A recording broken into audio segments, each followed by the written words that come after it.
चर्चा पर चलते हैं। हमारे साथ मेहमान जुड़े हैं। सबसे पहले आपका परिचय करा दें।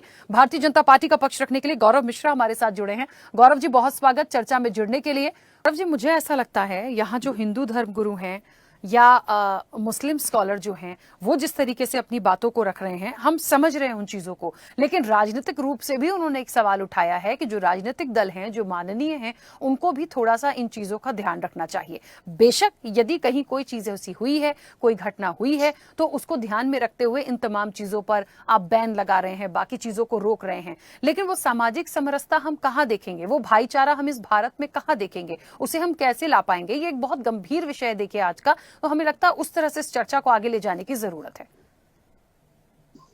राखी जी, बहुत महत्वपूर्ण विषय है ये, और इस विषय को सिर्फ इस त्योहार तक सीमित करके देखना उचित नहीं है। हम तो ये धार्मिक स्वतंत्रता और समरसता अफगानिस्तान में भी खोज रहे थे, आज वहां पर नहीं है। पाकिस्तान में भी थे, वहां भी मंदिर थे, वहां भी हिंदू थे, वहां भी त्योहार मनाए जाते थे, आज वहां से समाप्त हो गए हैं। बांग्लादेश में अभी हालिया आप लोगों ने देखा किस तरह से मंदिरों को तोड़ दिया गया, बर्बाद किया गया, साधु संतों को मारा गया, हिंदुओं का कत्लेआम किया गया। और फिर भारत में भी जो त्योहार आते हैं, चाहे वो रामनवमी की शोभा यात्रा हो, उस पर पथराव हो रहे हैं। पश्चिम बंगाल में दुर्गा पूजा के पंडाल नहीं लगाने दिए जा रहे हैं। तमाम ऐसी सीरीज ऑफ घटनाएं हैं जो हिंदू जनमानस में एक भय पैदा करती है, शंका पैदा करती है। और विशेष करके अभी आपने देखा किस तरीके से थूक जिहाद चला, किस तरीके से वोट जिहाद चला, किस तरीके से रेल जिहाद चला। तो जब इस तरह की खतरे आसन्न हो और इसके प्रमाण उपलब्ध हो, तो उसके बाद कोई क्यों ना अपने आप को सुरक्षित करे, क्यों ना कोई अपने आप को परिष्कृत करे, चाहे वो कुंभ का मेला हो या फिर वहां की होली हो मथुरा की, तो क्यों ना कोई परिष्कृत करे। देखिए, आदर्शवादी बात करना तो बहुत अच्छा लगता है, लेकिन उसको शुचिता के साथ, समरसता के साथ निभाना एक कठिन चुनौती होती है। अगर कोई समाज उसको शुचिता और समरसता के साथ निभा रहा है, तो मुझे लगता है उसमें किसी को कोई आपत्ति नहीं होनी चाहिए। जब फर्जी नाम, देवी देवताओं के नाम रख करके ढाबे चलाए जा सकते हैं, अपने घर पर भी नाम लगा ले। अपने घर पर तो नाम नहीं लगाएंगे, क्योंकि वहां पे फायदा है इसलिए ये काम करेंगे, वहां पे कारोबारी फायदा है इसलिए मकारी का काम करेंगे। तो ये उचित है क्या? मुझे लगता है कि इस तरीके से एक तरफा किसी एक समाज को दबाना और उससे फायदे की वो सारी चीज उम्मीद रखना, ये उचित नहीं है। हाँ, सामाजिक सौहार्द और समरसता बनी रहनी चाहिए, उसके लिए सरकार भी कटिबद्ध है, लेकिन सबके त्योहारों की सुरक्षा भी सुनिश्चित होनी चाहिए। किसी भी प्रकार के असामाजिक तत्व को इस प्रकार की छूट नहीं मिलनी चाहिए कि कोई एक व्यक्ति भी जाकर के वहां पर गड़बड़ी पैदा कर सके। और मुझे लगता है कि इसको सुनिश्चित समाज भी करता है, धर्मगुरु भी करते हैं, और सरकार भी। जब से उत्तर प्रदेश में पूज्य योगी आदित्यनाथ जी की सरकार चल रही है, किसी भी त्योहार पे कोई दंगा नहीं हुआ है, किसी भी प्रकार की सामाजिक, किसी भी प्रकार के सांप्रदायिक उन्माद जैसे माहौल नहीं खड़े हुए हैं। तो मुझे लगता है कि इस तरह से इस व्यवस्था को देखना उचित नहीं है। हाँ, कौन सा ऐसा कानून उनको ये अधिकार दे दिया कि सभी चीजों पर एक हलाल सर्टिफिकेशन जारी कर दिया जाए, जिसको हिंदू खाने के लिए मजबूर रहे, जिसको हलाल से कोई लेना देना नहीं है हलाल सर्टिफिकेशन से, तो मीठा मीठा पेट के अंदर कड़वा कड़वा बाहर, ऐसा नहीं चलता है।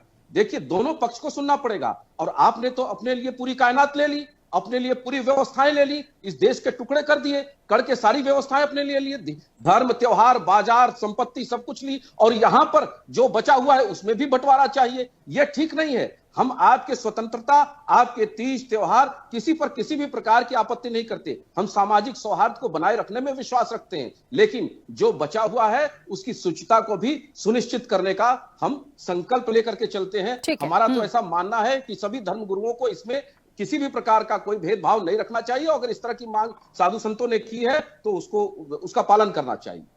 गौरव जी, एक बात है, क्योंकि ये रमजान को लेके जो वीडियो वायरल मध्य प्रदेश की राजधानी भोपाल से आई, यहाँ पर एक बात आई है। यहाँ पर जो लोग हिंदू धर्मगुरु हैं या जो संस्कृति को देखते हैं, वो लोग कहते हैं कि यदि काफिर कहेंगे आप हिंदुओं को और आप कहेंगे कि वो अपनी दुकान नहीं लगा सकते, वैसे ही वो लोग नहीं लगाते हैं, तो ठीक बात नहीं होगी। ऐसे ही हमें उस पॉइंट को भी देखना पड़ेगा कि जब हम मुस्लिमों को किसी चीज के लिए बैन करते हैं या उनकी एंट्री पर बैन लगाने की बात होती है, तो उनको भी समझना पड़ेगा कि वो किस तरह से उस पर प्रिटेंड करेंगे। तो ये जो विवाद है ना, इसकी जड़ तक जाने की जरूरत है। देखिए, मैं फिर उस चीज पर आ रही हूं, मैंने शुरुआत की थी, कई ऐसे वीडियोस आए, मैं एग्री हूं उस बात से कि हम कैसे भरोसा कर लें, लेकिन हम कुछ चीजों की वजह से, कुछ घटनाओं की वजह से हर बड़े आयोजन में यदि हम इस तरह से प्रतिबंध लगाने की बात करेंगे तो क्या ये ठीक होगा? ये कहीं ना कहीं मुझे लगता है एक ठेस पहुंचाने जैसा है, जिसको समझने सोचने की जरूरत है।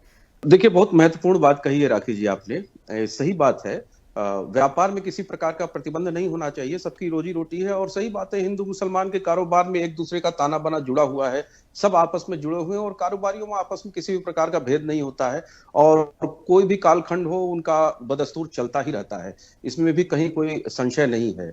लेकिन जब एक मजहब विशेष के लोगों के द्वारा ऐसे कृत्य किए जाते हैं और उसी मजहब के लोग उसका प्रतिकार नहीं करते हैं, उसके विरुद्ध आवाज नहीं उठाते हैं, तो प्रश्न उनके ऊपर उठता है। जब कांग्रेस के प्रवक्ता महोदय इतना चीख चीख करके और इस्लाम के पक्ष में बोल रहे हैं और वहीं उनको एपीजे कलाम याद नहीं आए, वहीं उनको वीर अब्दुल हमीद याद नहीं आते हैं, वहीं उनको मेजर उस्मान याद नहीं आते हैं, वहीं पर बुरहान वानी के लिए उनकी नेता आंसू बहाती हैं, वहीं पर समाजवादी पार्टी के नेता जिन्होंने हिंदुओं का कत्लेआम करा दिया अयोध्या के अंदर।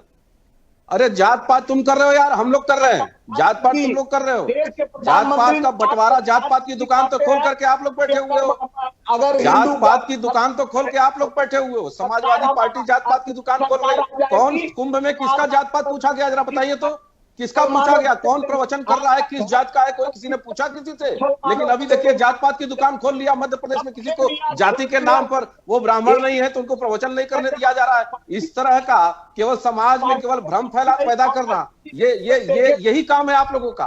इसके अलावा कोई काम है ही नहीं बिल्कुल। रणनीति आप लोग कर रहे हैं। देश बटेगा नहीं, जितना बांटने का कोशिश करिएगा, न्याय की लड़ाई संविधान के तहत लड़ी जाएगी। बांटी तो कांग्रेस ने है देश को। देश को तो कांग्रेस ने बांटा है। देश के खिलाफ तो राहुल गांधी युद्ध लड़ रहे हैं। देश के खिलाफ राहुल गांधी युद्ध लड़ रहे हैं। वो विदेशों में जाकर के अपने देश का ही बदनामी करके आते हैं। तो पहले उनको ज्ञान बांटिए, पहले उनको प्रवचन दीजिए कि ये देश क्या है। पाकिस्तान को आप ही लोगों ने बांटा, बांग्लादेश आप ही लोगों ने बांटा। किसने बांटा? और प्रवचन दे रहे हैं भारतीय जनता पार्टी को। अरे यश जी कुछ कहना चाहते हैं? आतंकियों को जेल से छुड़ाता है, दूसरा आतंकियों के मरने पर रोता है। समाजवादी पार्टी आतंकियों को जेल से छुड़ाती है। ठीक है गौरव जी, कांग्रेस वाले आतंकियों स्वामीनाथ जी रुकिए, यश जी कुछ कह रहे हैं आप लोगों की।